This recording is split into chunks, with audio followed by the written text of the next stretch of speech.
A very good morning to you. Thank you so very much, everyone, for joining us as always here on Global Morning. I am Uyi Agumofwegwe, and this is Global Television. Yes, that lady you thought was going to be on the program yesterday, well, she didn't show up, but today she finally makes an appearance on the show.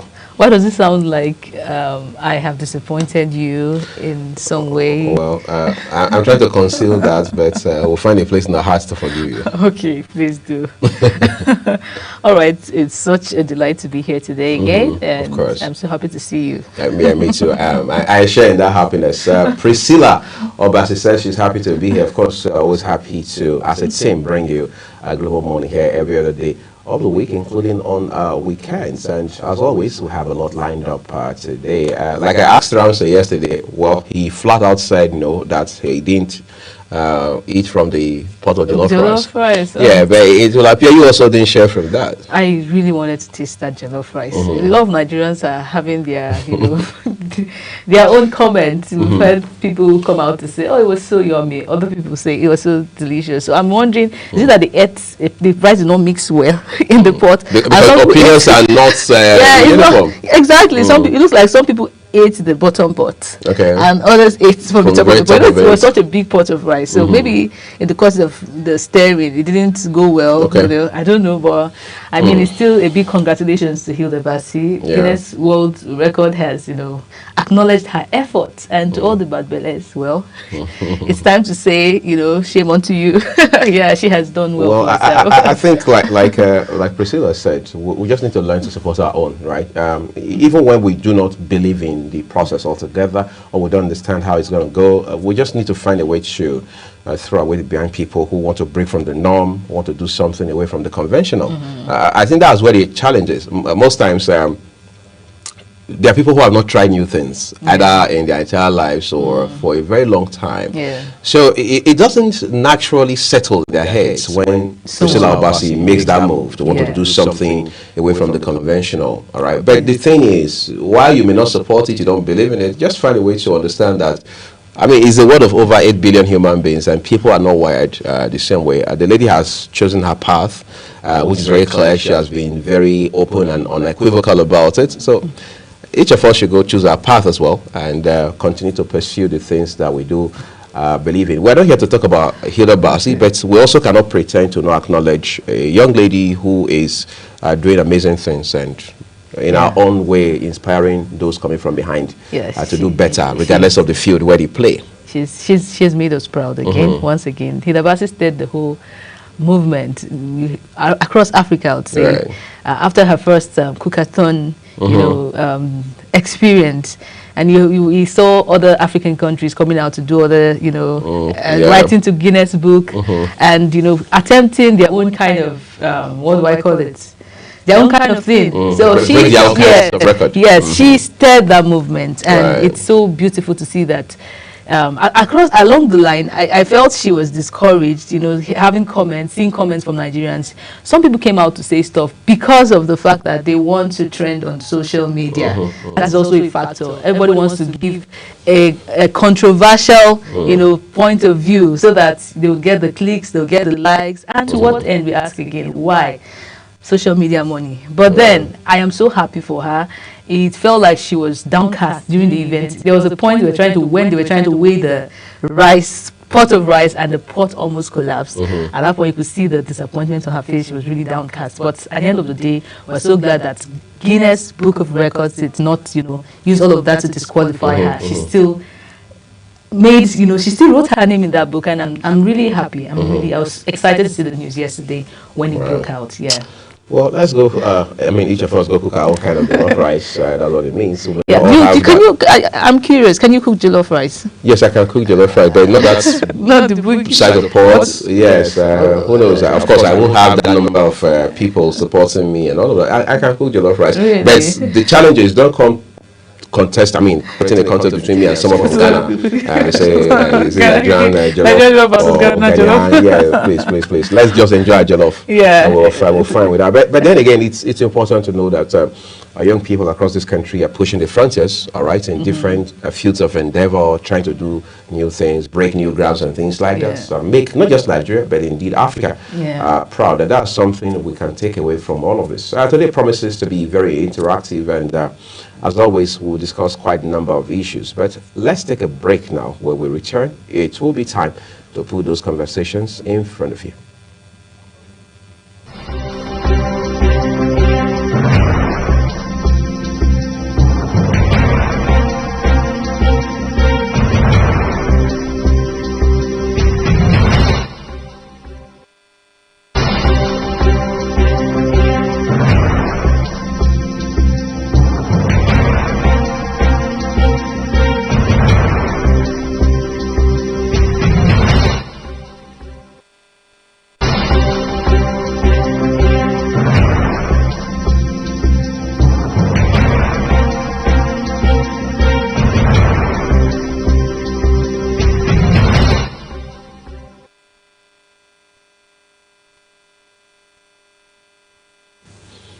Just when we thought we were going to, or maybe had already even heaved a sigh of relief over the proposed warning strike by the National Association of Resident Doctors, NARD, of course, which was eventually called off because they said they were going to allow a bit more time for the federal government to do the needful. And now we understand that the Federal Capital Territory chapter, all right, of these doctors has gone on strike. And now, again, you and I had this conversation here a matter of days ago about how that this has always been a challenge, recurrent decimal as they call it. And I mean, we reached out to the national president of the NARD yesterday. He said, look, it is not within his purview specifically because it is the FCT chapter of the association that has called for this, I mean, industrial action and things like that. But that's not even, I mean, that's beside the point. The real issue here is we're seeing the FCT chapter of the NARD complain very bitterly about the state of health facilities across the FCT. And people have also said, look, Mr. Wike, the minister of the FCT, who has been referred to as Mr. Projects, should also by all means try to extend to the health sector the same efforts that we've seen him push into infrastructure, you know, end to end across this city, I mean, the nation's capital, and all of that. And it makes you wonder, what could be wrong? What is the broken or missing link? What are we not getting right? Is it possible that health does not rank very high up the ladder and I mean on the list of priorities, yes, for the FCT administration? Or is it just a matter of saying, okay, it's not like it's not important to us, but let's quickly deal with these other, well, teething problems, or if you like, low-hanging fruits, as politicians would always say, and things like that. But it doesn't change the fact that it's quite a disturbing development. Yeah, it's been a long time we, you know, heard from the Minister of Health. Right. Yes, there's supposed to be a Minister of Health. In recent times, we've not seen these people take on the front row, you understand, of their position and all of that. And it's really disturbing. It's really disturbing. I like the fact that we're the NARD, FCT chapter, you know, are trying to take on this action. It's, of course, it shows their pain. It shows how much, you know, they have been able to take all the while. But then, calling on the FCT minister, we are calling on him at this point because of the fact that we have seen him work, as he's called Mr. Project. It's possible that all the while he has, you know, not taken it as a priority, as you have said, but I mean, it's a collective work. If the Minister of Health is not doing it, the Minister of FCT can call him to order. We even have our dear President to call him to order. So I don't even understand why we're still talking about this. Our health care system is bad. In FCT where I stay in, if you go to the general hospitals, some people refer to the general hospitals as death traps. That's how serious it is. You're going to, you know, a Kuba General Hospital, and someone is asking you, do you want to go there to, you know, go and die? Why are you going there? You understand? So it's that bad. It is that bad. And I mean, it just shows where we are as a country, where we are as a nation. And somehow we want to also believe that it is because these people have a second option, a plan B. Let's even call it a plan A. No, that's their primary option. Yes, it's a primary option. They don't rely on the health services in this country. That is why, to them, I feel it's not, you know, the general hospital when he is, you know, or when the relation of is not feeling too good. I mean, it's something that would they will not keep. So it just shows, it just goes to say how this our health care system is not a priority to them. And basically I'm saying this is because they don't use the services of our healthcare system in this country. Well, I was going to say quite a shame, but let's let's not say that. Let's not say that. We're taking a break now, everyone. Up ahead is a newspaper review for you. Do stay with us.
All right, this is still Global Morning. Let's give the show context this morning by taking you through the papers for today. And we'll start with the first paper here, which is the New Telegraph. The first story here says NBS August inflation rate declines by 1.76% to 20.12%. And that you will find on page 3 and 30 of the New Telegraph. We have court rejects Nnamdi Kanu's request for transfer to National Hospital, and that is on page 4 of the paper. World champions praise Galore as Amazon powers to silver in Tokyo. Page 31. Guinness World Record confirms Hilda Bassi's largest serving of jollof rice, and that you'll find on page 29 of the paper. And then let's go to the big story here.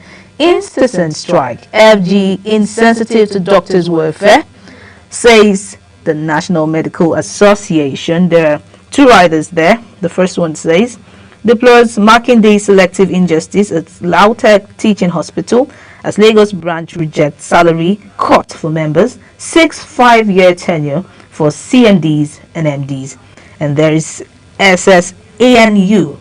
NASU issues 7-day ultimatum to federal government over outstanding demands. You find that on page 2, 4, and 7 of that paper. The next story here says Tinubu ends vacation to resume work today. And that you will find on page 5 of the paper. And then let's take the next story here that says bandits vindicate.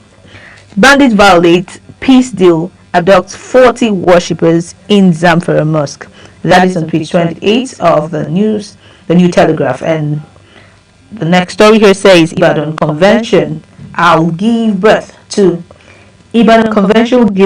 to solid party, says PDP, and that is on page 2 of the paper. Finally, the last story there says Arebe Shola bad bye to Jaga ADC will end godfatherism, money politics, and that is on page 2, 3, and 5 of that paper. You want to find out more, you want to read up that by getting yourself a copy of the New Telegraph this morning. Let's go to the next paper, and that is the Daily Times, and will you take us through that? All right, thank you, Priscilla. All right, now to the Daily Times newspaper. Well, top of the head, the nameplate this morning. All right, here it says with a picture of former Vice President Atiku Abubakar FG's reforms without human face triggers, let's see what that means, pervasive hunger, poverty, credited to Atiku. Nigeria's inflation drops for 5th consecutive time. That's credited to the National Bureau of Statistics. The big one, Tinubu holds vacation to stabilize security, review economic policies, according to presidency. That sounds like priorities well, if you like, placed. Reviving railways key to Nigeria's role as Africa's logistics hub, Shetima. Court declines motion seeking Nnamdi Kanu's transfer to National Hospital. Submit your sermon for approval, Niger governor tells clerics. That's a new, like a learning curve for the clerics in that state. Infrastructure development, embrace Tinubu with both hands, Umahi tells Southeast. DMO allots 3.05 billion naira FGN savings bond in September. Those are your headlines from the Daily Times newspaper. Let's turn it over now to the Vanguard newspaper. Okay, on the Vanguard newspaper, we have Governor Idris saying, my achievements will speak for me in 2027. What does this even mean? Very funny. Inflation rate drops to 20.12% in August.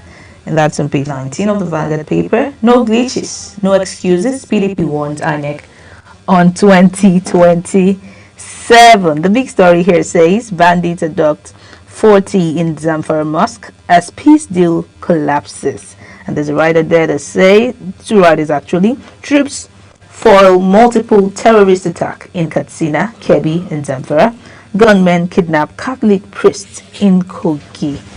The next story, Tinubu cuts 10-day vacation, returns to Abuja today. That is on page 4 to 8. And we have 70 CSOs to NAS, summons IBAS to give accounts in Rivers. That is on page 14. The next story here, presidency, Atiku Bika over hunger, looming revolution claims. ADC to courts, you've no power to sack Mark-led ESCO.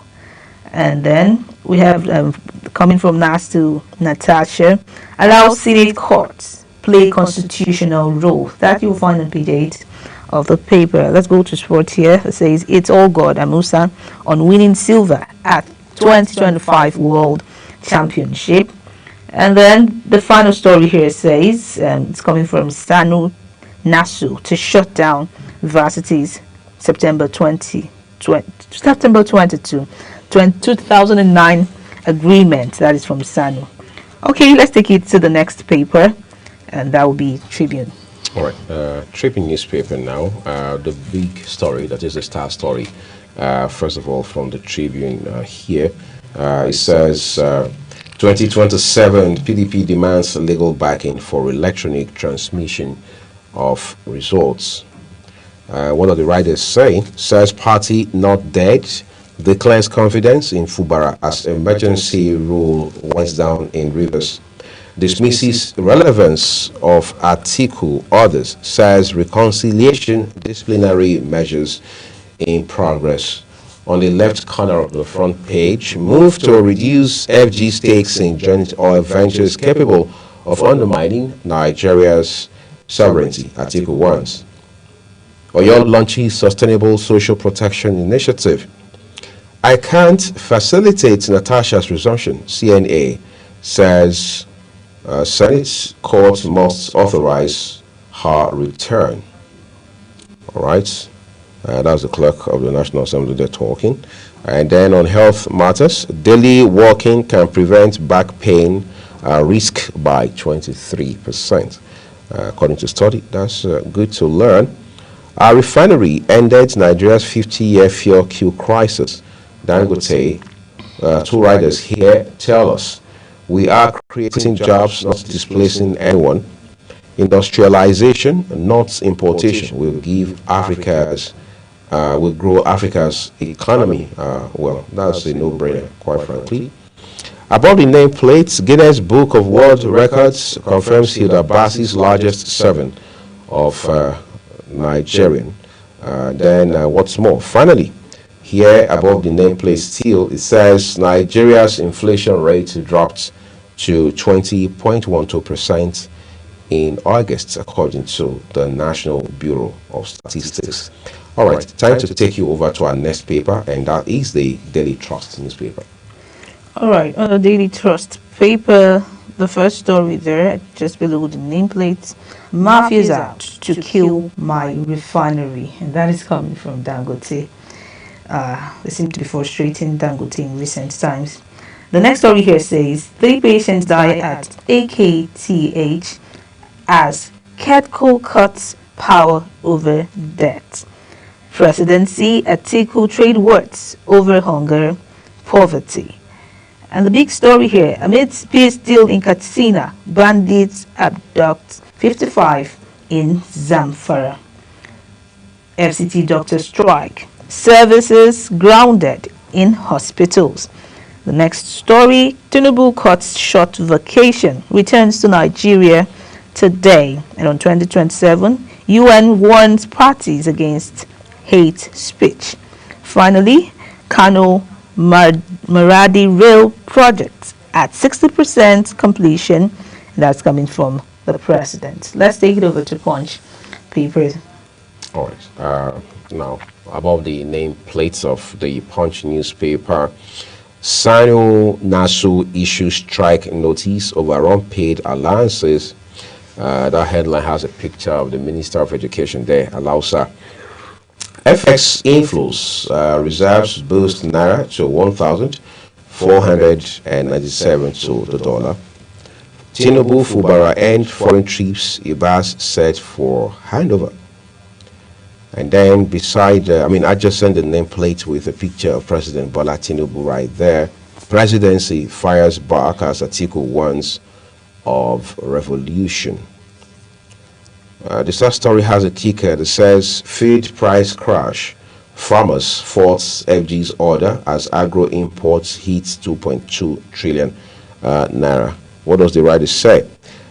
Order won't work. FG must subsidize transport, agri sectors. That's according to All Farmers Association of Nigeria, AFN, Midas. FG to distribute 2,000 tractors for farmers. All right. Hopefully this is on the pipe dream.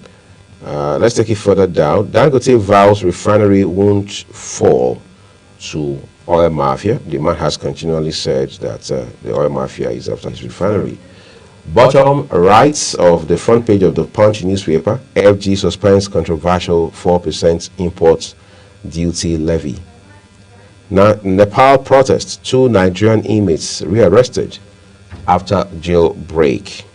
Southeast behind as Southwest mental. Read up details from the Punch newspaper today so you can stay ahead of your game. All right. We're going to take it all the way back up now so we can bring you other papers. This time, Priscilla is going to take us through the Daily Sun newspaper right up above that. Maybe I just go to the Daily Sun so Priscilla can take the nameplate. Here it says, a refinery ended 50 years of fuel queues in Nigeria, says Dangote Refinery. The writer says, we are creating jobs, not displacing anyone. That's just in the nameplate. All right, immediately beneath the nameplate, CR, that's a continuous voter registration.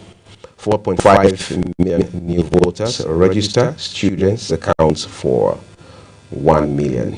That story, the headline also has it right here. It says, INEC confirms online pre-registration figure. Star story, Atiku revolution looms in Nigeria. The writers tell us, ex-vice president says hardship, hunger are alarming. Tinubu lacks capacity to fix problem. Presidency APC film say Nigeria getting better. All right. And then further down, IPOB court declines hearing on Kanu's motion seeking transfer from DSS to National Hospital. Judge says he lacks jurisdiction. Nigeria's role as Africa's leading logistics hub depends on railway revival. That's credited to Vice President Kashim Shettima. Sultan Kuka laments erosion of family values, other challenges.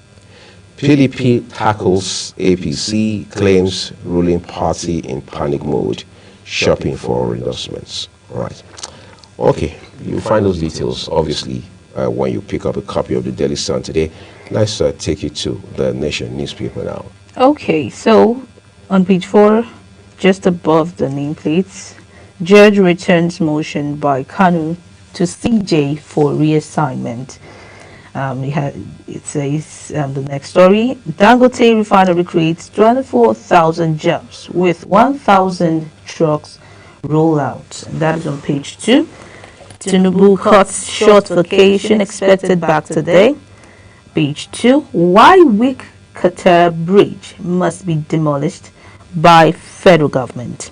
And below the nameplate, the big story here says, Presidency APC Islam Atiku over hunger hardship alone. There's a writer there that says ex-VPs low score for federal government, out of touch with positive development. That will be it for the Nation newspaper. All right. Let's see where we are now. I think our last paper this morning will be the Guardian newspaper.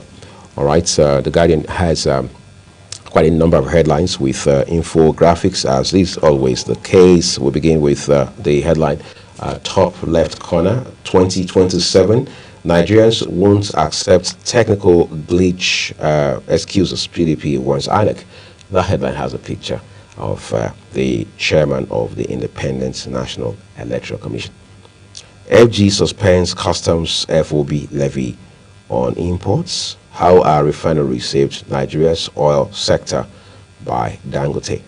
Then the big story, money illusion fuels fiscal crisis as state debts deficit soar. Look up that front page and see how beautifully laid out the infographics are. FG orders relocation of roaming cattle to grazing reserves. $4.5 billion fraud trial. Court grants Emefiele's request for forensic examination. NMA rejects salary cuts for Lagos doctors for FG on funding. Adeleke devastated laments as flood ravages Osun community. Peace deal collapses as bandits abduct 40 in Zamfara. And then here we have International Day.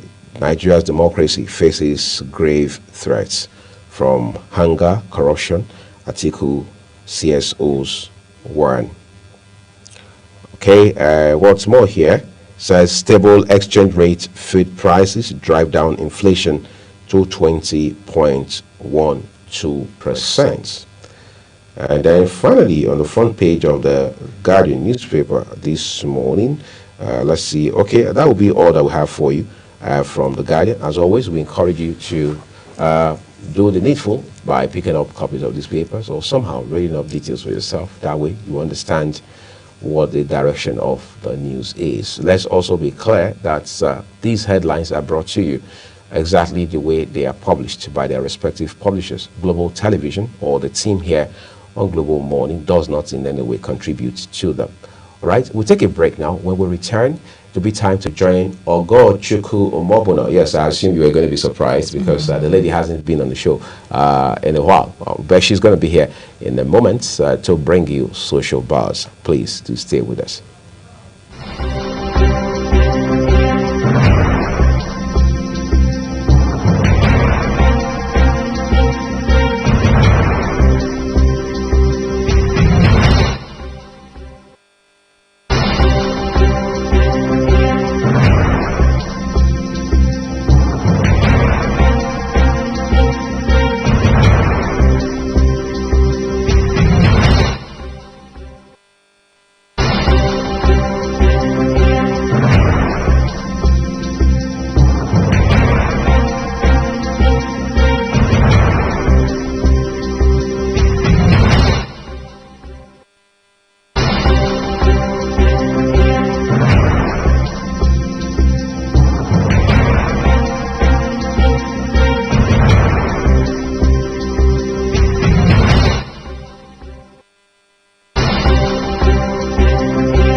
Global Morning is your top morning show here on Global Television.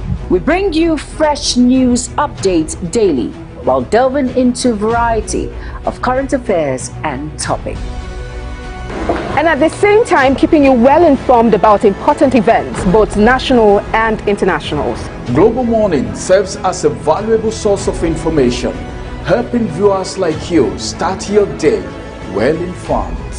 Stay connected from Monday through Sunday to a wide range of latest news making rounds on Global Morning. We're on the road to protest. And the president meets all of our demands.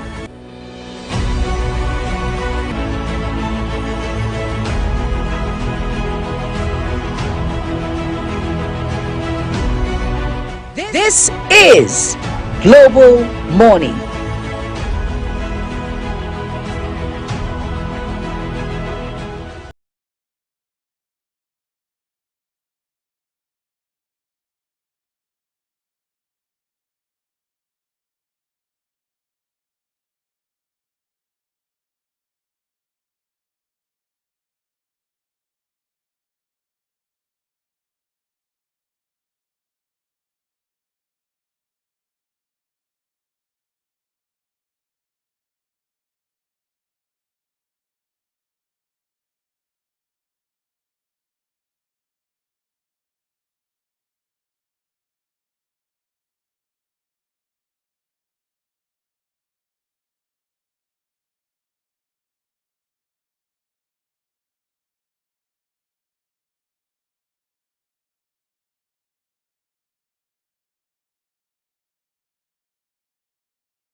Good morning and welcome to Social Buzz on Global Morning this morning. Good morning, the Global Morning crew. I am Ogochukwu Mobunor.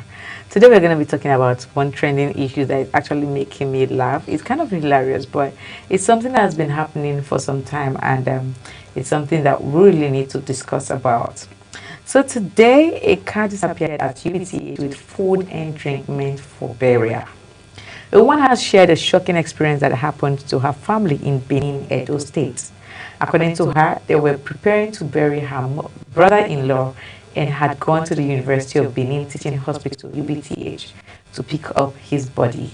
She narrated that after putting the corpse inside an ambulance, they were about to move to the village for the burial, but on getting back to where their car was parked, the vehicle had disappeared. What made the situation even more devastating was that all the food, drinks, and other items meant for the burial were inside the missing car. I don't know what to say of this, but I would just like us to watch the short clip while she narrates her story. Yesterday for UBTH, we go carry my brother. We don't reach UBTH, we pack, then they go inside, go do the normal. They don't prepare everything, put the corpse for ambulance. Make we move now, we not sick. We find, just to call the whole story. The craziest thing of this whole thing be say, what make the whole thing just stabilize us like yesterday. The food, the water, everything we won't use for the burial, because we are meant to take him immediately from the mortuary down to the village where they won't bury him. As they take the car, so automatically everything they take him along. So yesterday, yesterday destabilized us. We need to go to find other things to do, like that. One thing is for sure, if you know now you carry that car for UBTH, calmly. So if you go drop on there, so if you go drop on, because the person, my brother-in-law who bury yesterday is 29 years old. No, not go perceive 30. Now let me tell you, I get to see the talk with that. No, not go perceive 30. Now generation no go see him, because now to do. Now destabilize us yesterday. Honestly, I feel happy, and when I get to see things like this, I'm always perturbed. Like, why? I don't understand. Why are you stealing from mortuary? Anyways, we are going to take comments from social media as regards this topic before we start discussing about it. So our first comment today is coming from Omoyeme Special, and Omoyeme says, yes, that is what they do in UBTH. My husband and his elder sisters rushed their mother to UBTH. After she was admitted, they came out and the car was gone. Till date, it was stolen. So it's more like a trend. Okay, the next comment is coming from Bapasiano. And Bapasiano says, there you investigated the family members. Waiting go give mind to thief to enter mortuary. Go thief motor. It takes lots of confidence and cleansing for one to summon the courage to go and steal in a mortuary, unless a family member planned the whole thing, knowing fully well what are inside the vehicle. The third comment is coming from the Radiant Janet, and Radiant Janet says, on July 28th, they stole the musician who was supposed to perform at my grandfather's party. The food and drama that followed was not a small thing. Pure Benin Nollywood. This is really pure Benin Nollywood. Anyways, I'm not alone today in the studio. I have with me Priscilla Obasi to discuss about things like this. Good morning, Priscilla. Good morning, Ogochukwu. So you saw the Benin Nollywood happening. Indeed, it's Benin Nollywood. So my question is, do you think this was a target to the items used that was supposed to be used for the burial, or was it a target to steal the car, and then maybe coincidentally, there are food stuff in it? Okay, the reason why I don't want to even tag this as coincidence is because I didn't take some of the comments. I only took 30 comments, but when I was going through that story and I read some comments, I get to find out that over 6-7 persons were discussing, they were saying same thing. Oh, I had this experience. Oh, I had this experience. Oh, same experience happened to me. And all in UBTH. So that's not like a coincidence. Perhaps there's someone there who knows that these people are coming to pick up a corpse from the mortuary. So, and they have things like this. So that person, that's his job. Every morning, every evening, just, follows vehicle like this, because I don't even get to understand why. It's not a coincidence. But why do people carry food stuff, their burial, entertainment, food items to the? Okay, it might not really happen all the time. So I don't think it might really happen all the time, like people carrying food stuff. But sometimes, I can remember when my auntie died. So we're moving from Asaba to we're moving to, I think, okay, the mortuary was in Iseluko. So So we're moving from Asaba to Iseluku, and we had food. Okay. Because Iseluku is close to the village for us, so we had to put her there, the mortuary there. So we had food and everything in that. In fact, we had like 4 different vehicles following us, both the souvenirs and everything, different vehicles. So we had to stop by as Iseluku, pick up the corpse before heading towards the village. So in situations like that, I think this is one of these situations. Like so you pack things. You can imagine maybe going into the mortuary. I understand that not everybody go there, just a selected few, maybe 2 or 1 person going there. So how did the person even maneuver to steal a vehicle that has things? To me, it looks like that? it's part of maybe part of a tradition, the tradition of, you know, those Edo people, part of their planning process. To steal cars? Well, not steal cars, to take food to the mortuary. Okay. You understand? Maybe somebody. No, I don't think it's really a planning process. It might just be one of these things, like I explained mine to you. Like maybe a day, not everyone gets to carry, but the few people. Okay, this other person, someone who also complained in the comment section said, it happened to me when we took my husband to the hospital and they stole the car. This particular car does not have food. Okay, so it's targeted on cars. Yes. And not just cars, because I'm wondering, is food or is this a situation of hunger? You understand? Some people burial rice. Some people, you know, they say burial rice is very sweet. So maybe some people targeting burial. You know, Edo people are wonderful. They are very wonderful. I'm not trying to be tribalistic in any way. No, you will get you in the next session.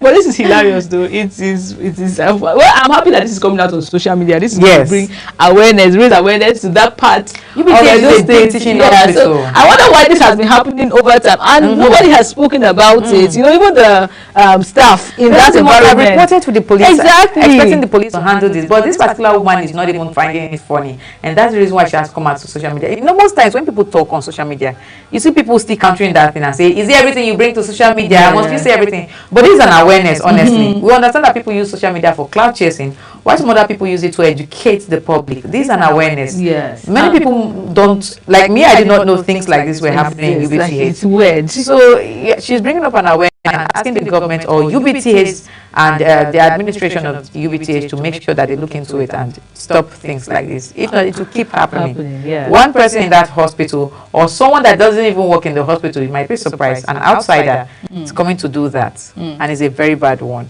honestly.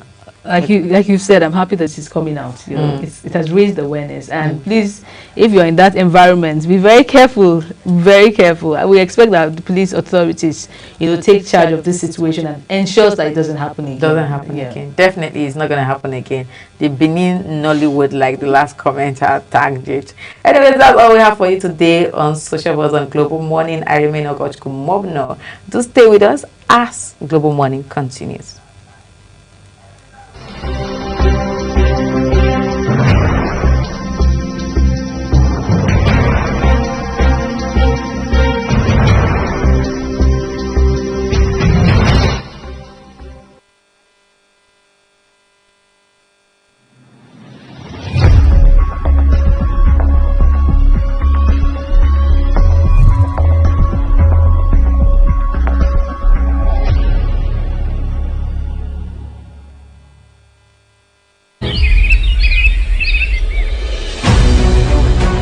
Global Morning is your top morning show here on Global Television. We bring you fresh news updates daily while delving into a variety of current affairs and topics.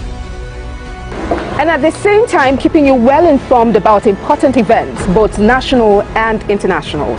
Global Morning serves as a valuable source of information, helping viewers like you start your day well informed.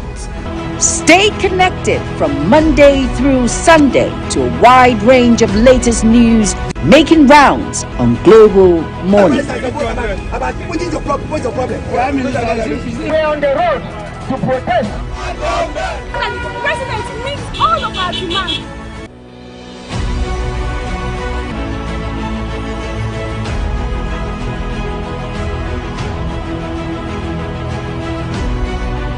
This is Global Morning.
All right, thank you once again, Ogochukwu, for bringing us social buzz. Now we go to the discussion segment. Nigeria's biggest asset isn't oil, gas, or even land. I believe it's our people.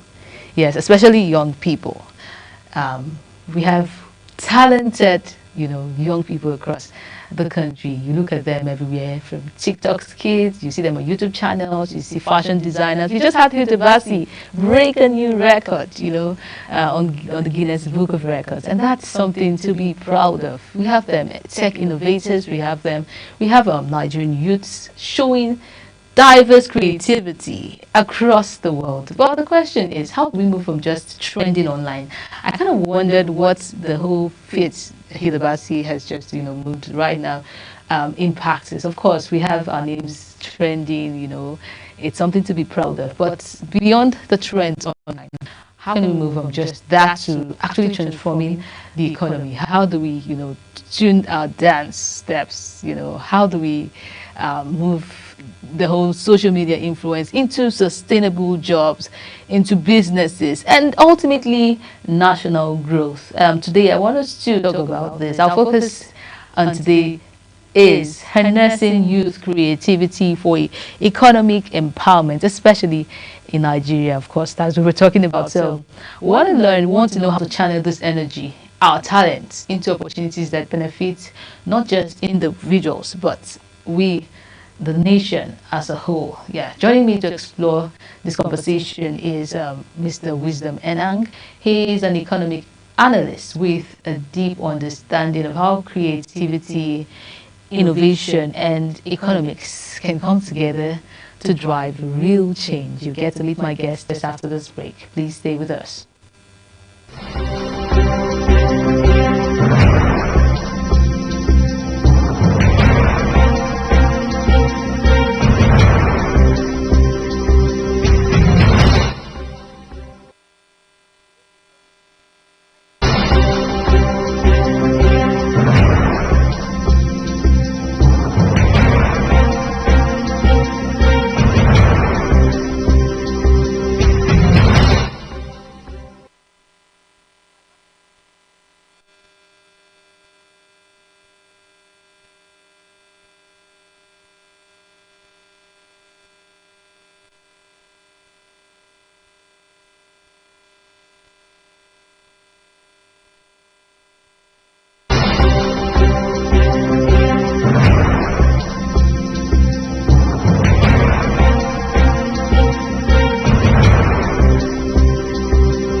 your top morning show here on Global Television. We bring you fresh news updates daily while delving into a variety of current affairs and topics.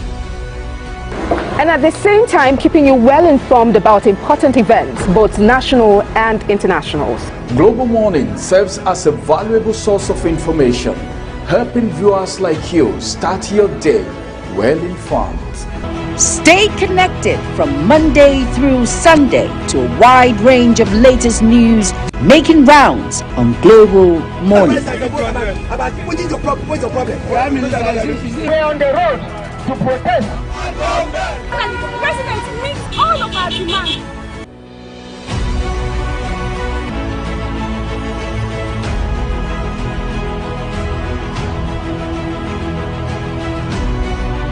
This is Global Morning.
Harnessing youth creativity for economic empowerment. How can we channel the energy, our energy of our talents, our youth, into great opportunities that will benefit us as a nation? And I have with me in the studio an economic expert. Yes, he's here to help us dissect this topic. Welcome, Mr. Meneng. Thank you very much. Good morning. All right, so let's start with the recent feat that one of our own, Hilda Basti, just helped us achieve. Hilda Basti broke a new record. She, did what do I call it? It was, I think, the largest serving pot of jollof rice, representing us. Thank you very much. I think all those records are quite laudable. On the face value, it shows what the youths can do, because we keep talking about youth inclusion in the economy. We keep talking about youth inclusion even in governance. We keep talking about youth inclusion in every sphere of life, but it's mostly been a rhetoric, to a large extent, much more than a reality based on equity. When I say equity, I mean fairness. So what that means is that whilst the youth may not have on a platter of gold,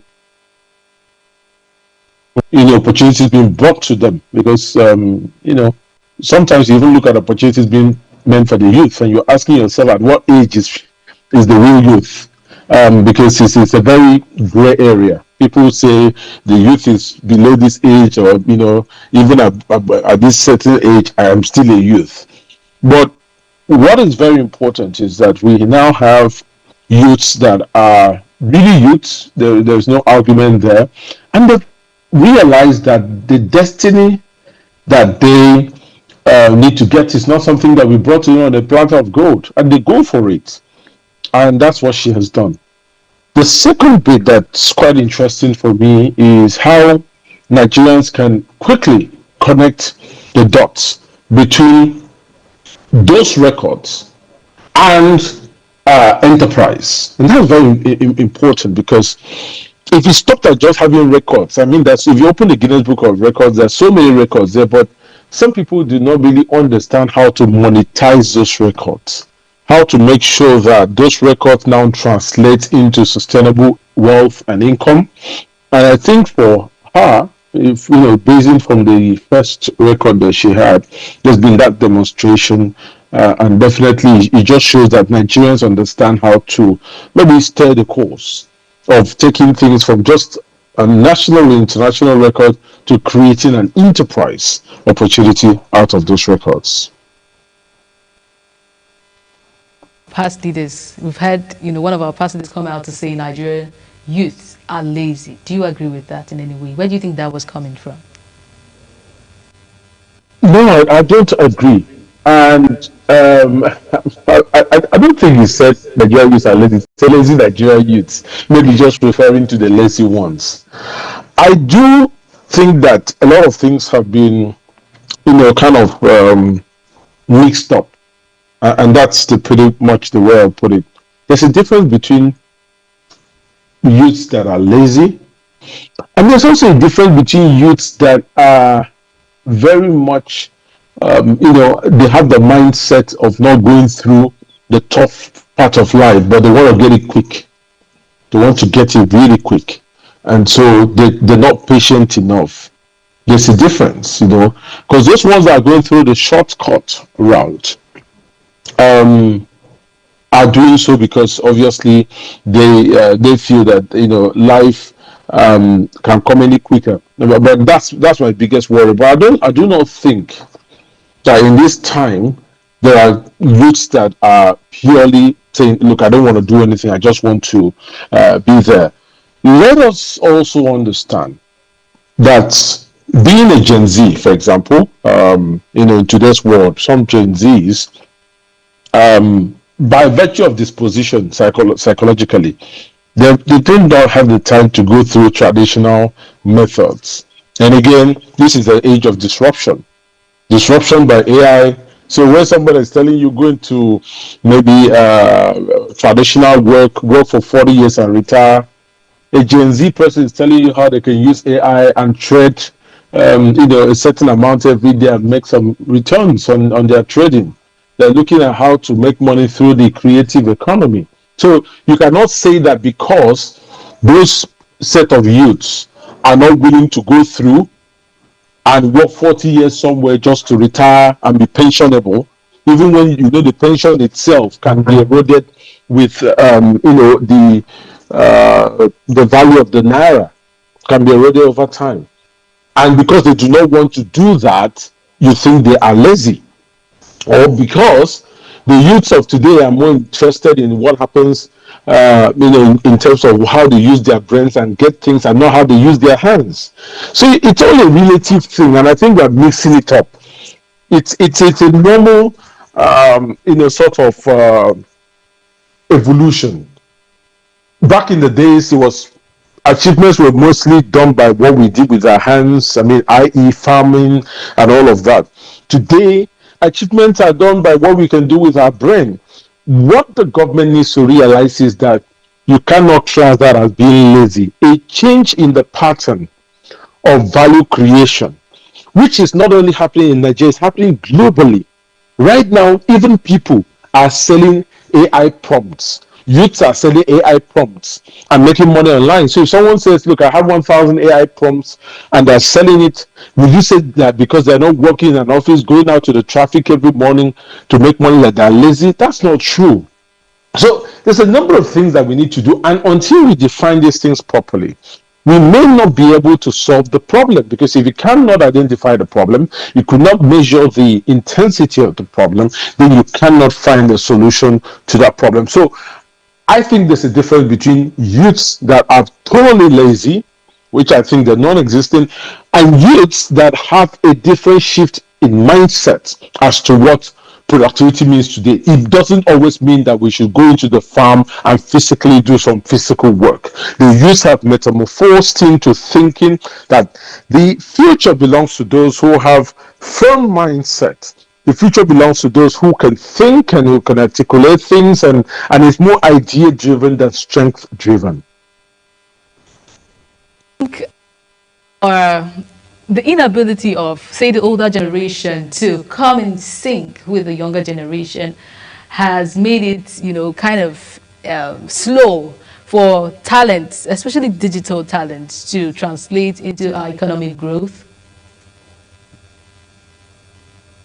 Yeah, I mean, you're right, because the truth of the matter is, let me give this analogy, which I think your viewers and you would relate to. Let's think about the entire value chain of the country as a curriculum, right? And I have seen different tectonic shifts in curriculum. When I was studying, by the grace of God, a practicing energy consultant and oil and gas engineer. When I was studying in the university, there was a shift in the curriculum, and I remember that time we used to have petroleum engineering as a course. And then all of a sudden, the whole clamor for energy transition became very strong. And I remember the dean of the department calling everybody together, and the dean of the faculty rather, calling everybody together and saying, right now, because of the times that we have, the university has met with the senate of the university. They've met and they have agreed that they need to change the course to become energy, petroleum and energy, I think engineering or something, but it was no more petroleum. The reason was that they had to add the energy component to show that they are now dealing with the sustainability of energy, not just having the petroleum component, and the entire course was redesigned.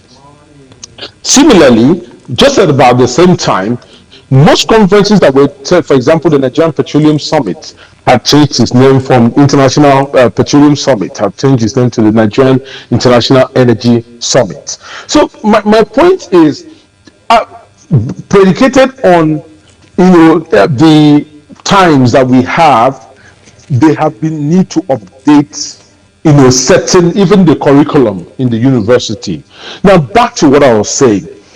In a country like this, where we know that almost every youth is interested in the creative economy, trust me, without a doubt, we should now have a very well-funded Ministry of Creative Economy. There's no doubt. Just like the university will realize the importance of changing their curriculum. Even when I had started that program, I was in my year 3 at the time. But the university understood that energy transition became a real thing. Investors were thinking that way, and they said, look, we need to start tweaking our curriculum to prepare students for what is what is going to happen and where the world is headed. And it has happened times without number. When I was in school, before in primary school, we used to learn that Pluto was a planet. Today, science has come to say that Pluto is no more a planet. So, and then there'd be need to make that alteration to show that, okay, Pluto is no more a planet, and it's now, I think they say it's a moon. But ultimately, where I'm driving at is that we need to have an adaptive economy that is going to alter things to take into advantage the new economic, right now, the new economic minds that we have. We have missed opportunities already. El Salvador, for example, recognized, I think they have a very young president, they recognized the importance of the crypto economy and made a lot of their savings in crypto. When they did this, crypto was about $15,000. Right now, crypto is above $100,000. What do you think has happened between the last 7 years that they did those savings and today? They have had an appreciation of about times 10 the value. Show me any other investments that have given any nation times 10 of the value without so much work. So you need to understand that we've missed certain opportunities. By now, we should have had a crypto, in part of our disruptive and creative economy. Crypto should have been there under that kind of digital disruptions, and then we would have had a few of them when crypto was less than $200 per crypto per Bitcoin. By now, Nigeria would have been smiling to the bank. So the point is, we have missed opportunities time after the other because of all of these. But we need to understand it's not just about empowering the youth, creating all of this. It is about tapping into digital economic minds for the sustainable future. Nations are doing it and they're taking advantage of it, and Nigeria cannot be left behind. Do you think we have gatekeepers that, sometimes I feel like there are some set of people that are, hoarding this space? They're kind of restricting how do I put it? Restricting the virality of, this space going out, going outside the shores of this country. Example is when the cryptocurrency ban happened some time ago. I think it was in the last government or so. We had a ban. We even had one of the cryptocurrency platforms, I think it was Binance or so, that we had one of their staff members, being in the Nigerian custody. Is it in any way, some set of people restricting other people from having access to wealth in any way? No, I don't think so, because for the first standpoint, I think the team, let me call it that way so that I do not particular point to any individual. The team that came up with the recommendation to ban that crypto clearly did not understand that Nigeria cannot revolve around itself. So let me understand something. If the rest of the world are involved in crypto, right, and this is something that clearly portends very good economic benefits. It's done in the US. Crypto has created billionaires even in Europe, and one country says that it is criminalizing crypto. There's something obviously kind of out of place in my point of view. So let's start there first. We need to understand that the global economy is not going to wait for Nigeria to just work out of its comfort zones. Yes, as a sovereign nation, there are things we cannot accept. Let's give that to ourselves. But when it comes to saying crypto has come, yes, but we don't want to get involved, it's all bad. That's not true. If that were, the same energy should have been put into banning the Ponzi schemes, because they're even worse. In fact, that one is a straight up loss. At least crypto, there's a chance that you probably may have, you may probably get this stuff right. So one thing I think we need to understand is, when the recommendation came out to ban crypto, that whole recommendation should have been done to regulate the process within which people engage in crypto. I think that should have been the best efforts that we needed to do.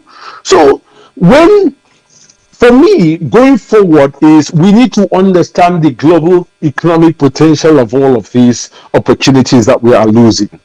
And then when we understand the global economic potential of what we're losing in this, disruptive digital economies, then we can then find people that can help us translate that into how do we ensure that it is done within the ambience of the law. Okay, let me give you just a point. Just at the time when the CBN team recommended that crypto should be banned, there were a lot of Telegram groups. People were still selling and buying crypto off Telegram. This is how they simply did. They went on Binance. They, through VPN, created accounts while it was banned in Nigeria. They used other methods to create accounts, and they'll just go on Binance and negotiate. Telegram to negotiate the buy, and then go on to complete it on their Binance account, even through a different country, or routing it with Binance. But it did not stop people who could fund that account either ways without going through Nigerian banks from running their accounts. So the point I'm trying to make is that some of these policies we put are counterproductive. And frankly, let me say this, for perhaps the optimum time. a lot of the people, when we talk about the world, if you use the Pareto 80-20 rule, 80% of the wealth in the world only belongs to less than 20% of the population. What does that mean in contextual sense? It means that the man who is investing in crypto may well have a diversified portfolio that also entails retail, oil and gas, and the rest. So one thing you need to understand is that when people see the way you are managing a particular sector and they lack confidence, because those same people are the people investing in other sectors with diversified portfolios, including oil and gas, that lack of confidence could very well translate into the way they feel comfortable or not comfortable with your investment proposition, even in oil and gas. So you've done something in crypto, you think that doesn't affect oil and gas, but they are also thinking, well, we don't have confidence in what they're doing in crypto. We don't even think they're serious, and that's affecting our decisions in our oil and gas portfolio in Africa, which means they won't bring it to you. So most of these things, we should look at it from a more holistic standpoint. Now, back to your question that whether there are certain interests that people had and why they're blocking it, I don't know. But what I do know is that decision was counterproductive. It did not achieve anything. And if there's anything, it showed the world that we are not ready to move from a traditional economic setting to a more disruptive economic setting. Do not give access to this part of the world, talking about Nigeria. Before Facebook was able to be monetized, it was already monetized in some other parts of the world until recently, where the Facebook team reached out, monetize Nigeria. And we also have other platforms like TikTok and, other social media platforms. Why is there always a restriction to Nigerians? That is my question. Okay, I mean, restrictions for most of these platforms is because of a couple of things. First, let's take the regulatory standpoint. Most nations before now had a very, very, seamless approach to remittance and payment of taxes. So when you operate in their nations, their country, it was easy to remit taxes and get paid, and of course do that legally. For a while, Nigeria, it was quite difficult. The current administration has really tried to make the digital remittance of taxes, tax identification number, very seamless and very, very easy. So I'm for me, it's something that is well, has really been taken care of. Now, the corporations that were kind of having a slow entry, we're looking at the regulatory side of things. They were also looking at how do they manage, some of the peculiarities that we have in this country. Look, let's be honest. There are certain peculiarities that we have. Permit me to cut you. We have to go for a quick break right now. Permit me to cut you there. We'll continue just after this break, sir. We just go for a quick break right now. Global Morning continues just after this break. Please stay with us.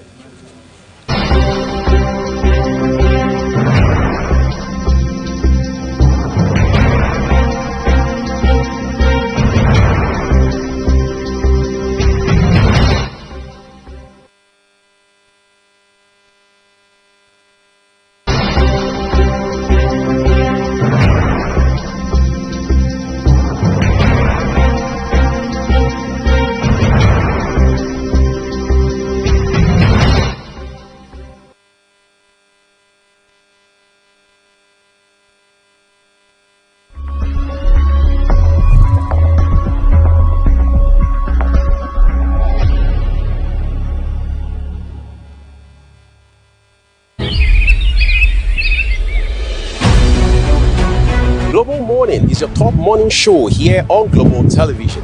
We bring you fresh news updates daily while delving into a variety of current affairs and topics. And at the same time, keeping you well informed about important events, both national and international. Global Morning serves as a valuable source of information, helping viewers like you start your day well informed. Stay connected from Monday through Sunday to a wide range of latest news making rounds on Global Morning. We're on the road to protest. And the president meets all of our demands.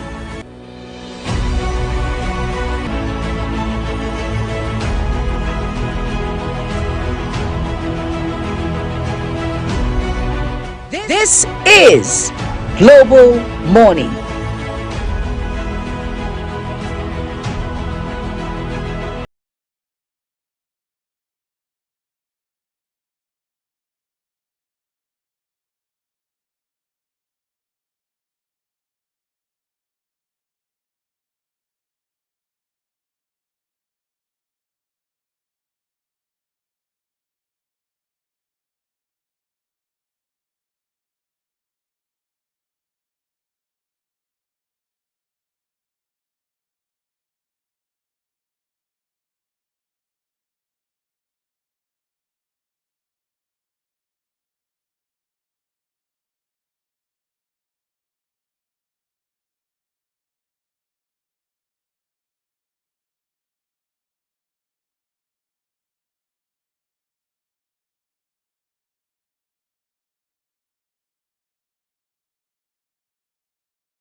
Thank you very much for staying with us. This is still Global Morning, and we are on a discussion segment. We're analyzing, youth, creativity, the economy and creative economy.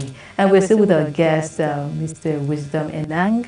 So before we went on that break, you were trying to explain why some of the social media platforms have Nigeria banned or restricted to be monetized. To do with the regulatory aspect of meeting Nigerian requirements, and the issue of tax is a very key one there. The other issue is making sure that there are particular provisions within their entire security architecture to cater security, because there are key peculiarities that we have in Nigeria that we don't, I'll give you context, that we do not have in most places. For example, in Nigeria, for example, it's very common to see, things like account trading. People grow and sell accounts. I'm not saying it's not obtainable elsewhere, but I'm only saying that it is in this era where people are, attempting to be monetized. It's a very common issue. Also in Nigeria, there are also practices where, people, for example, the hacking aspects of trying to take over people's accounts, or even, conspire with groups of people to report an account that you probably think is a rival, and you want to take down that account. So there's so many other practices that are happening, which, if you look at the psychology of different practices across the globe, you'll find out that some of those are very unique, or at least the numbers that are coming out of Nigeria are very much unique compared to obtaining such in other spaces. Now, if you want to monetize, you know that all of these risks are going to crystallize really quickly, and you must ask yourself, do I have, does my robot, or the what people term the algorithm, does the algorithm that is currently running right now, does it have what it takes to manage this crisis, so that you, for example, you do not go and take down an account that you're not supposed to take down because people have conspired to report that account for no good reasons. So those are the things that you would want to think about. I do not know what exactly informs each of these platforms, but I'm telling you on a generality of cases that you may want to think about that. And so that's why Nigeria is typically one of the least the ones that are considered at the tail end of monetization. It has more to do with looking at the safety and the regulatory requirements of the country. And of course, that also has a lot to do with the issue of payment gateways and all of that, because this is one thing. You're collecting, you're collecting your maybe money in Naira, because that's the money we use to advertise. And you are now remitting back dollars and all of that. So there needs to be a cross-pollination of how you settle all of those FX level of transactions and all of that. So I think those platforms have to put all of that into play. Do they have enough presence in that country, to be able to facilitate some of these transactions? For example, you remit into Naira, they get that Naira and then change it back to dollars, remit it out, and then get some dollars and then pay the content creator. So all of that, you need to think, do you have a full-time presence in the country to manage that, or is it a passive presence? Because if your presence is just passive, you do not have an office here, it's difficult to manage it. But if you have a partner and a full-time presence that can do that back and forth transaction, and most of these platforms are not, they're not exactly automated. And I will give you context. For example, Facebook uses PayPal Titan for their transactions. You use that platform, you're paying Naira in. The translation of Naira to dollars for remittance to Facebook is not done automatically. The company that they're using has to now do that manually. So if Facebook feels that, look, we don't have that much of a presence, we don't have partners, how would they pull it off? There's no way they can pull it off. Because even the settlement is also done by another merchant themselves. So strategic partnerships, regulatory requirements, and safety considerations are the key three things that hold companies from actually monetizing Nigeria almost immediately with the rest of the world. Strategic partnerships. We see Nigerians go behind the scenes somehow to break protocols, and somehow, they still have their way to earning from these platforms. Sometimes these platforms open up to residents like Nigerians, and then at some point you just see them put some kind of restriction. So my question is, why do they open up eventually, and then at some point decide to go back on their policy? I don't know. I kind of feel like if we have our leaders in the front of the conversation around these issues, talking about it, or even reaching out to this country, I kind of feel like the situation would not be the same. But maybe we have leaders that are passive on these issues, on our creative economy, as we call it.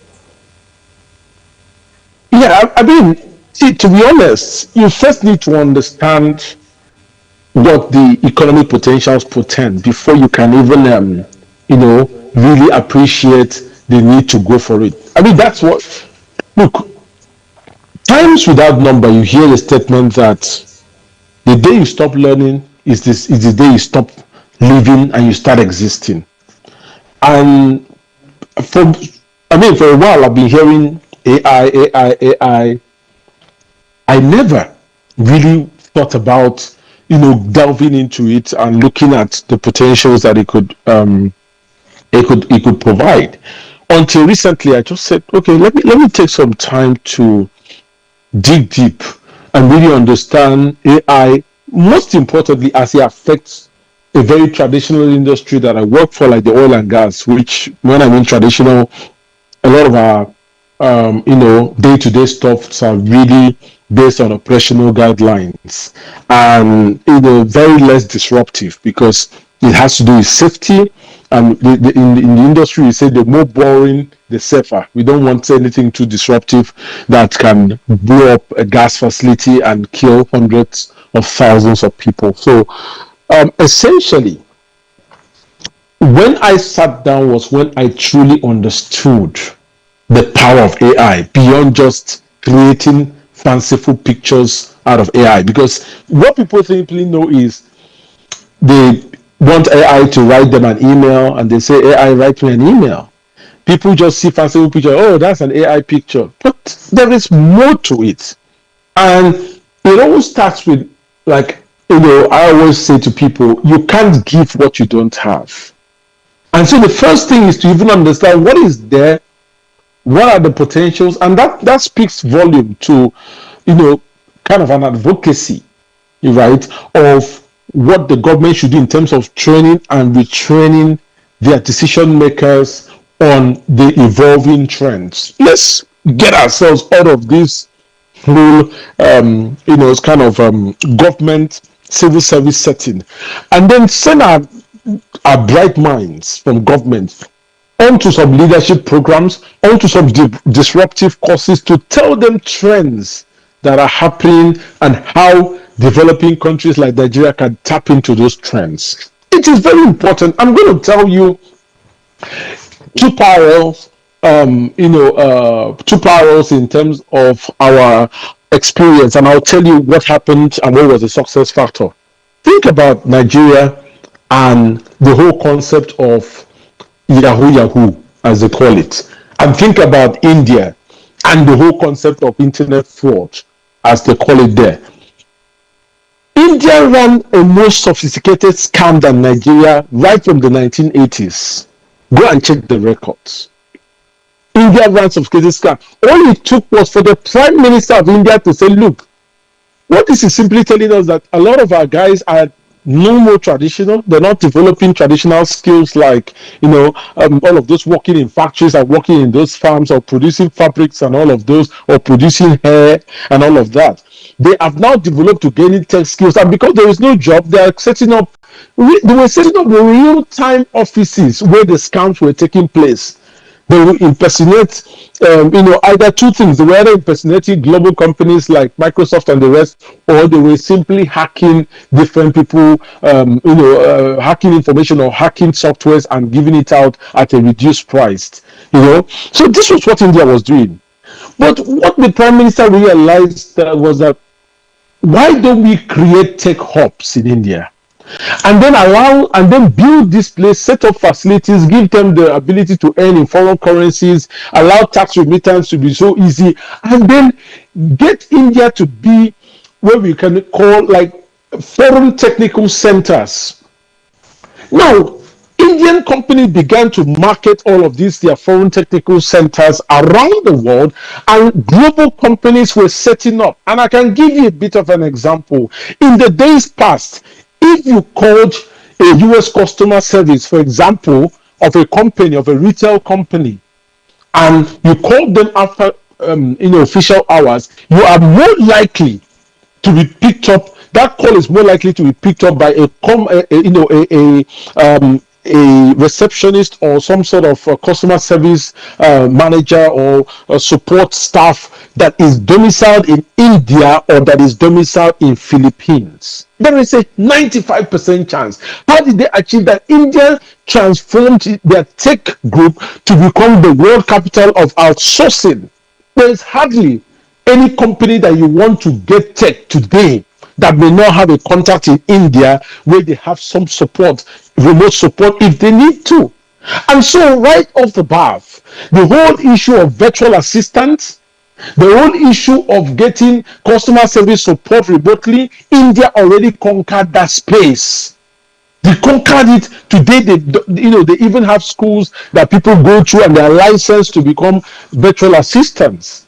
So my point is, time and time again, we have missed it. Now today, India is a tech hub, so much so that CEO of Microsoft has a background in India, and all of those tech companies were now considering Indian guys to come and manage their tech companies. That is what happens when you understand that the problem is really an opportunity in disguise. That is what the difference between the evolution of India, recognizing that their people were not criminals, they were just very smart and disruptive people without opportunities, and they created the opportunities with legal backing, regulatory support, tax support, and incentives, and India blossoms. Go to Bangalore Technical Center, which I've gone to. Go to Bangalore. It's a technical center hub for most companies. They operate from there.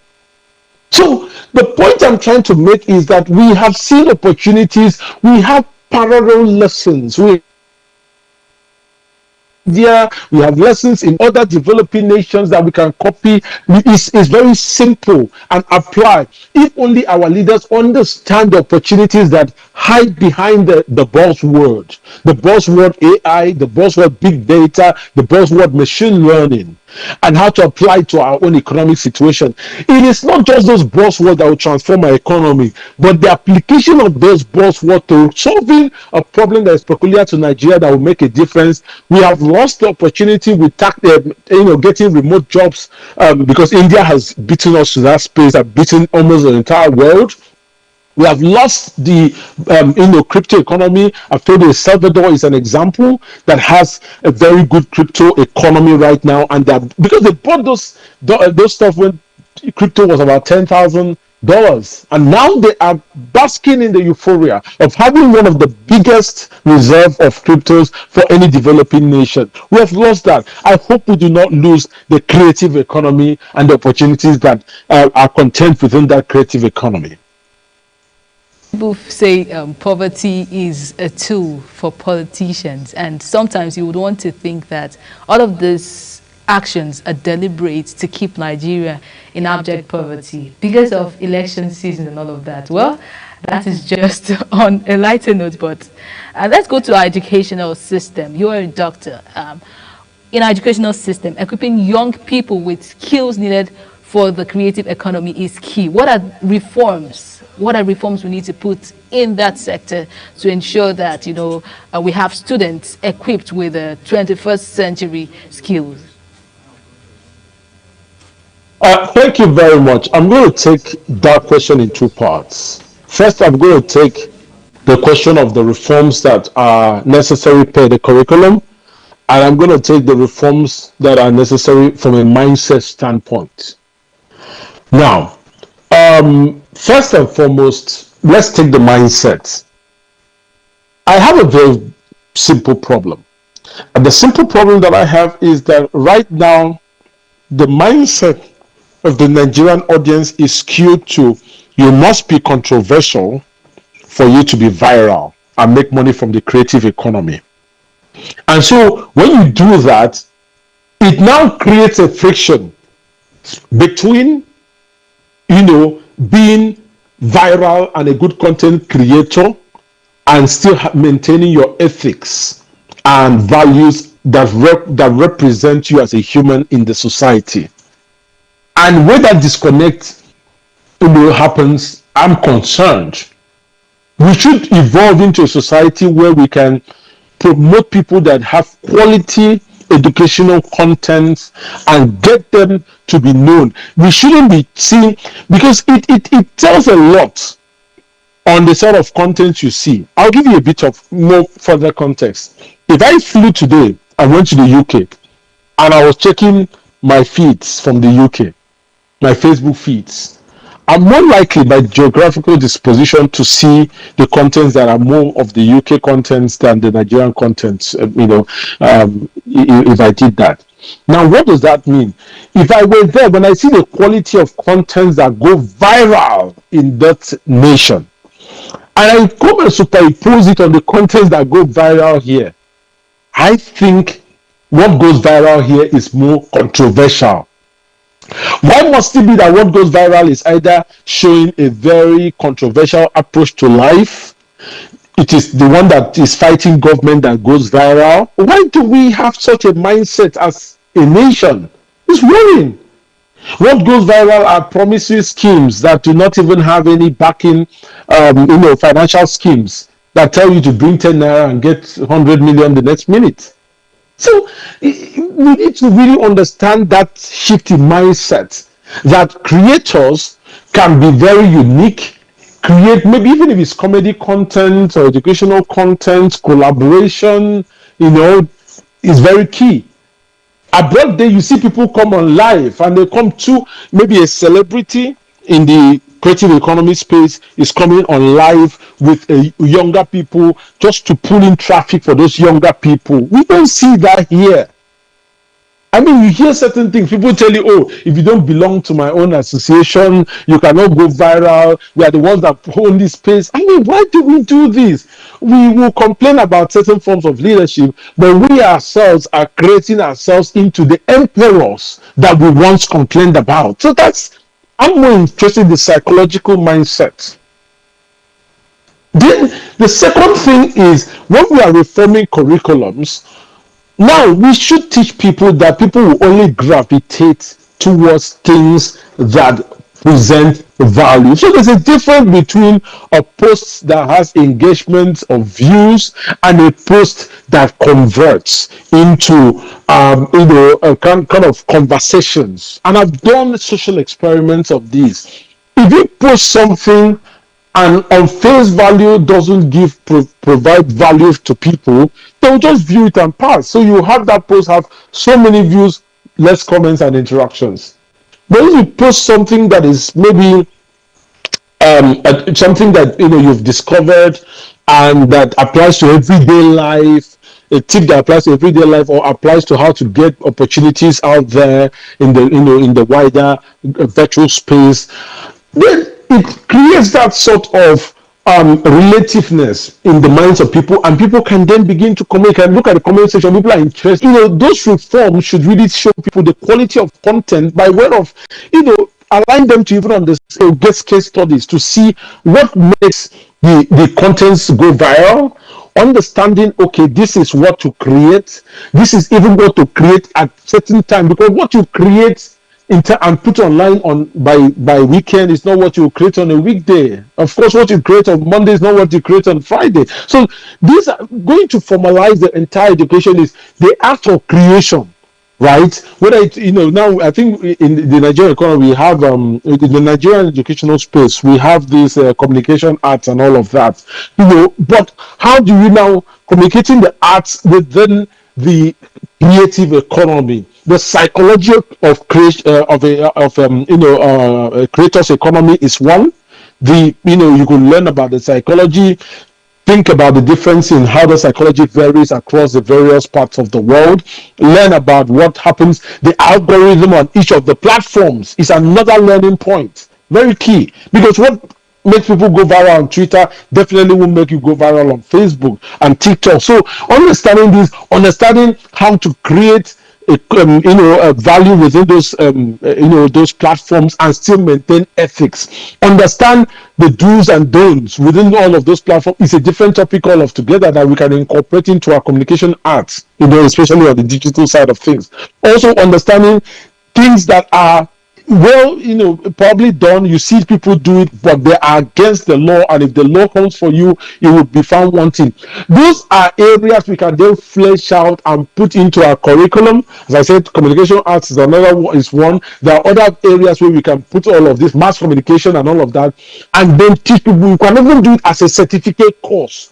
We can keep the curriculum exactly the same way, but allow people to take side certificate course that is a must do, just like we do our GST and the rest of those general programs we do in year one in Nigeria. We can give those side courses that we feel, whether you study engineering, you study maths, you study whatever, you must have this skill before you can graduate from here. Those are ways we can incorporate. Like I said, I've given the key points that we could focus on and make this part of a curriculum, and then graduates are they're out of school and they're ready to emerge into the opportunities that the world has on offer.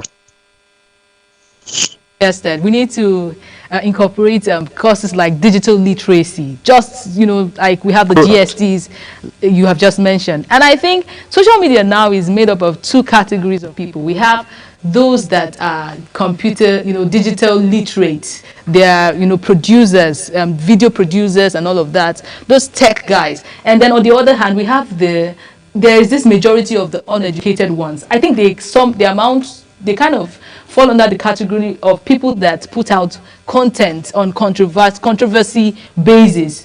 Now you go on Facebook, you just see someone reacting to a comment. Sometimes it looks so funny, like I don't want to use the word dumb, but something close to that. And it kind of tells you that some Nigerians feel content creation is for jobless people. It's not a thing of, you understand, they have not embraced content creation as the order of the day. They don't look at the economic importance of it. They don't see it as, something that we can use to transform our economy. What is that word you have for such people out there?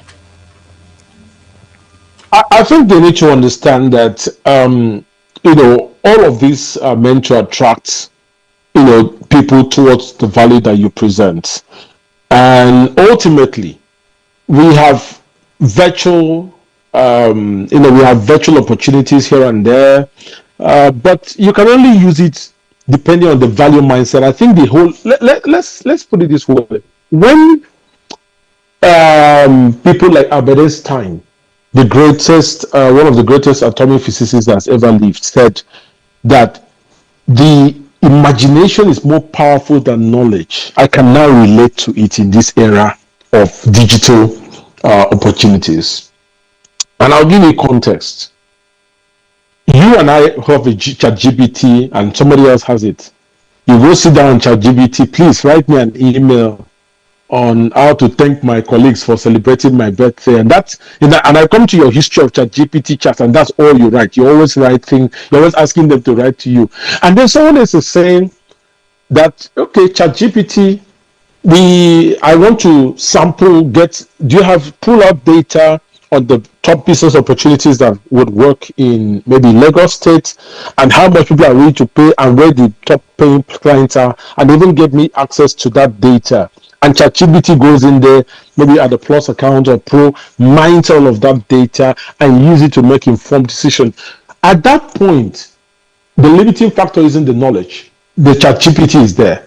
The limiting factor is the imagination that engineers prompts that now feeds into the ChatGPT, because a garbage in, garbage out process. And then, of course, your ability to understand whether ChatGPT is giving you gibberish or not, because I have tested it. In some cases, it gives me pure gibberish. Now, that is the limit. It even comes into the creation. So let's make it relatable. You go into value creation. What exactly gravitates people to your page and takes them there? And now I always do a BCP, business continuity plan. Some creators said last month that the algorithm was not favorable because Facebook, of course, is monetizing almost everybody, and so they have to start tweaking that algorithm to make sure that, of course, they don't pay out more than they get. Otherwise, everybody will become a content creator, and if the algorithm favors everybody, so now, what is the psychology of this algorithm? And God forbid we become demonetized. Have you been able to pull in a value system that can now apply to products and services that you may offer if demonetization comes out? So if you're creating value, you are pulling people based on that.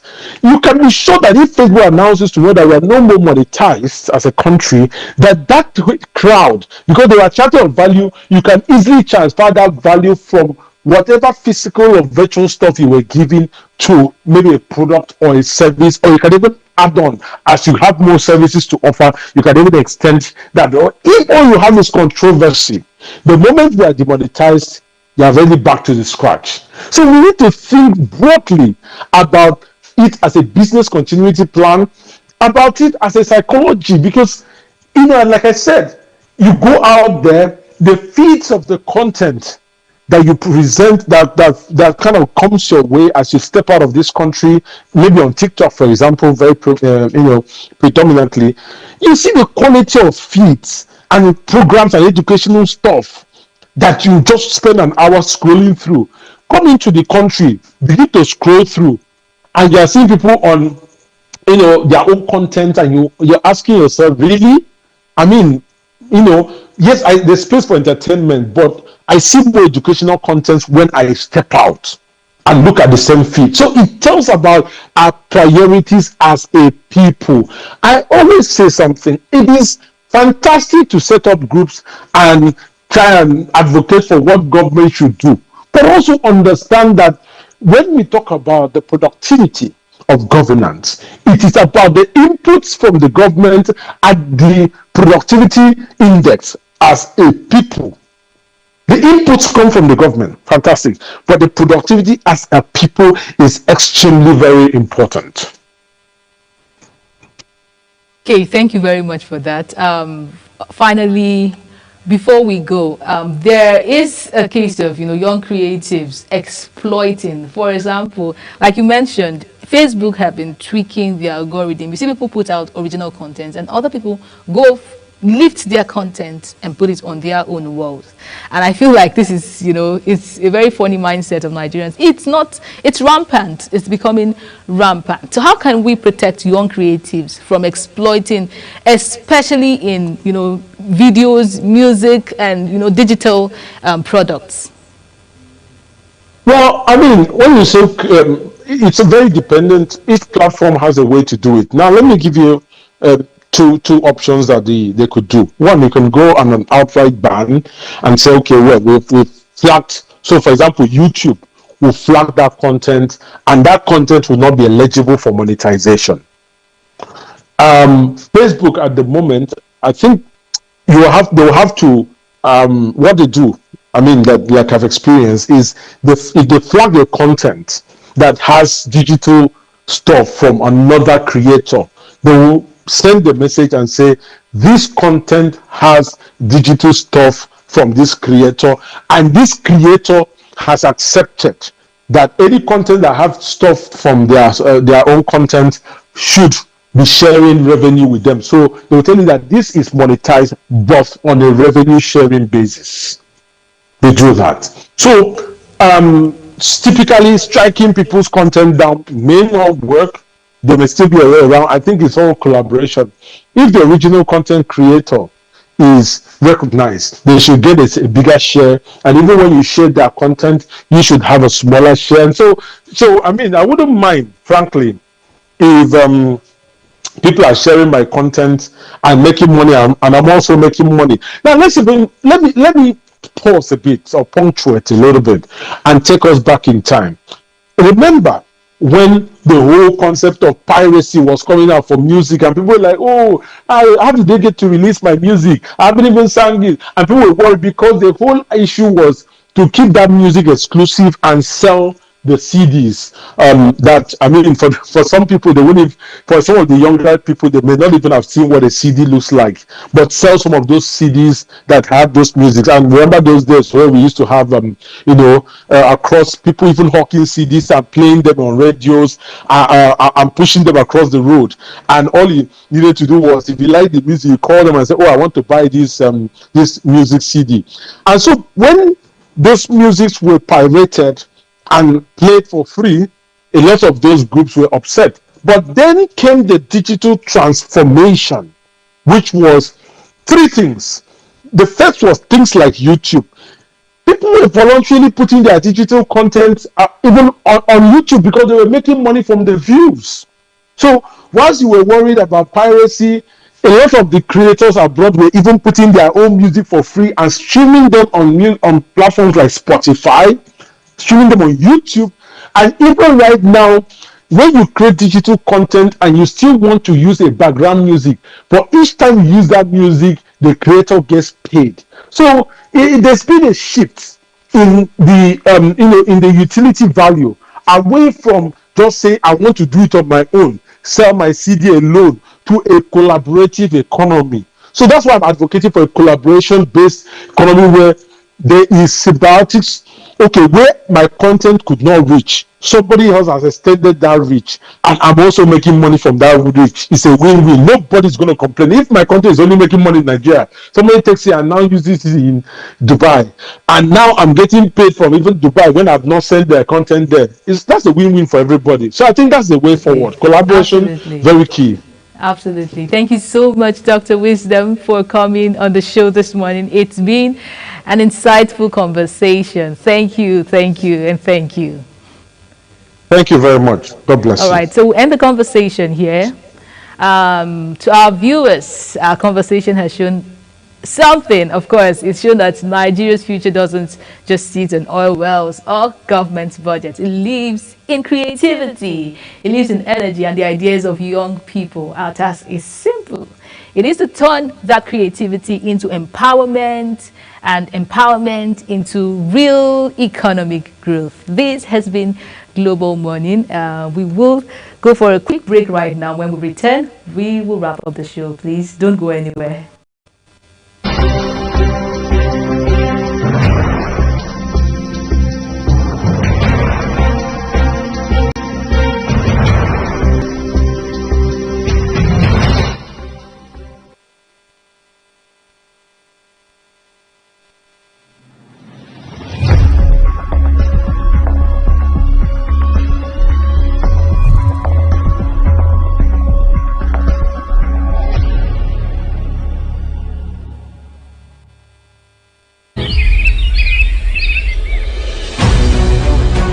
Global Morning is your top morning show here on Global Television. We bring you fresh news updates daily while delving into a variety of current affairs and topics. And at the same time, keeping you well informed about important events, both national and internationals. Global Morning serves as a valuable source of information, helping viewers like you start your day well informed. Stay connected from Monday through Sunday to a wide range of latest news making rounds on Global Morning. We're on the road to protest. The president meets all of our demands.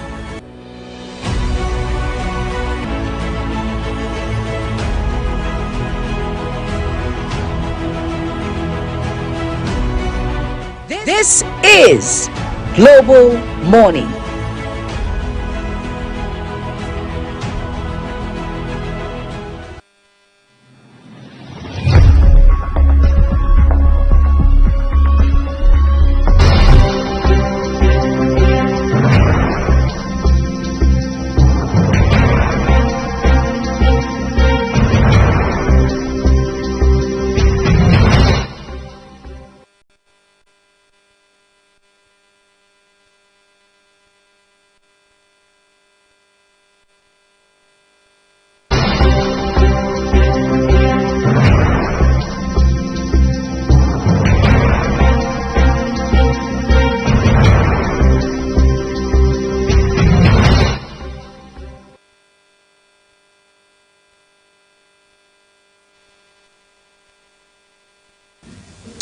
All right, human capital development or youth empowerment is a conversation that is going to be here for a very long time. Like I was talking to Priscilla about just a while ago. I mean, if we say the youth of today are the leaders of tomorrow, it's only pertinent that we begin to have very incisive and real-time conversations about how we're empowering them, how we're investing in them, not just in terms of giving them money to start businesses, but how much of tools beyond funding are we giving to them. Soft skills, the future of work, because whether you like it or not, that's one space that has been redefined now. The normal 9 to 5 doesn't seem to be as conventional today as it used to be. Exactly. What we used to know as office back in the day isn't pretty much what it is today. Remote work is taking over. Somebody is somewhere in Lagos, Nigeria, or even in Abuja. You're working for firms and business entities in Asia, in Europe, and all across the world. You know, of course, sometimes people think it's what you are doing when you're doing it. But again, it just shows that we have a bulging population of young people who understand that they have to continue to drive radical changes across different fronts, and to make that happen, they must have all the support system. Government must provide, as we always say, the enabling environment. The frameworks must be there, and then, of course, access to capital when necessary. But again, thank God for what the government today is doing in Nigeria with the credit corporation, the credit core. We do hope that, one, it becomes ubiquitous. By that we mean it becomes available across the country, all right, not just to a select elite, all right? It's looking like that is what it is.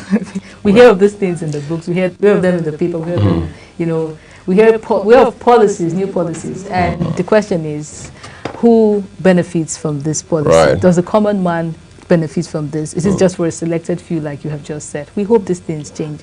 Nigerian graduates are at that point where they are wondering, is school a scam? Did I waste my time going to school? And that's because we don't have our educational system, an up-to-date educational system. We're still using policies that are outdated. You come out and, you know, it looks like you're in a shock when you come into the reality of, you know, the real world after going through the labor market. It looks, it's a shock. Things are changing rapidly. You know, the world is moving fast, very fast, and we're still using outdated curriculum. At the end of the day, what separates a graduate from, or let's say, an educated person from an uneducated person should be your critical thinking ability, should be your, you know, your attitude, your ways to solving problems. But then you go through the educational system and all your thoughts is just theory. You don't know how to apply knowledge. You know, you just pass exams, you cram. For those that sought, they sought. You understand? And you come out and you're shocked.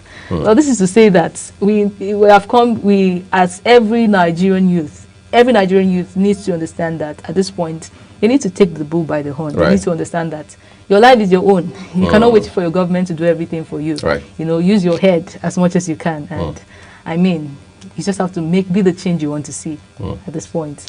I think that's an amazing way to put it. Be the change you want to see at this point. And as I say, well, God for all man for himself. But there's a different mantra I prefer, which says, each one teach one. All right. Yeah, each one teach one simply means that Priscilla knows something about agriculture, for instance. She teaches it to me, and then I teach it to someone else, and it just goes down like that. So we share those resources. All right. I mean, this 25 years into a new millennium, it's not a time to be hoarding. All right, holding tight to those valuable, vital information that we have. Incidentally, this is what we're living it on the program today. Thank you everyone for watching. Remember that the views of all of our guests across all of our programs, including here on Global Morning, their opinions and the newspaper headlines we do bring to you here on the program as such that Global Television or the team here on Global Morning does not make any contribution to them. We just bring them to you as published by their respective publishers. All right, it's been an amazing time, and I'm wishing you a beautiful day. I wish you the same, Priscilla. Thank you. All right, thank you for watching again, and we'll see you again.